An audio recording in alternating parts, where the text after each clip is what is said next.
నమస్తే శ్రీమాత్రే నమః శ్రీ గురుభ్యో నమః.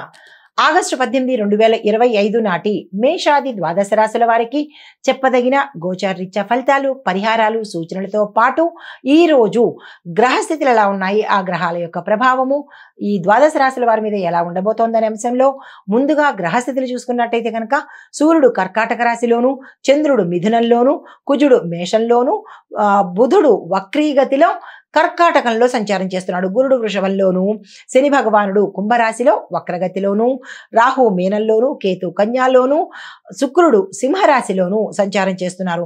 అయితే ఈ గ్రహస్థితులు బలమైన మానసిక ప్రభావాలను కలిగిస్తూ ముఖ్యంగా భావోద్వేగాలను, కుటుంబ సంబంధాలు, ఆర్థిక పరమైన సంబంధాల మీద ప్రభావం చూపించబోతున్నాయి ఈ 12 రాశుల వారి మీద.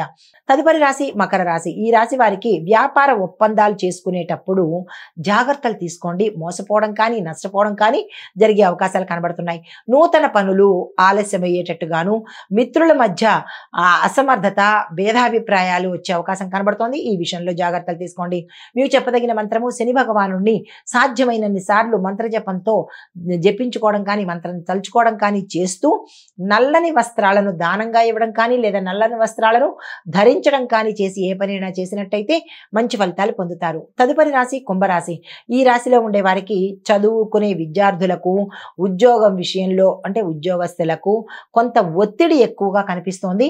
పాత బాధ్యతలే మళ్ళా తిరిగి వచ్చే అవకాశం కనబడుతోంది. దీంతో పాటు నిద్రలేని అనారోగ్య స్థితి తప్ప ఇతరత్ర అనారోగ్య స్థితులు ఏమీ కనిపించడం లేదు. మీకు చెప్పదగిన పరిహారము శనివారం రోజు ఉపవాసం ఉన్నట్టయితే కొంత మెరుగ్గా ఉండడంతో పాటు పిప్పల వృక్షం దగ్గర వీలైతే దీపం పెట్టే ప్రయత్నం చేసుకోండి. తదుపరి రాశి మీనరాశి. ఈ రాశి వారికి ప్రయోజకరమైన పరిచయాలు ఏర్పడతాయి. కొత్త వ్యక్తులు వస్తారు. కొత్త బంధుత్వం ఏర్పడుతుంది.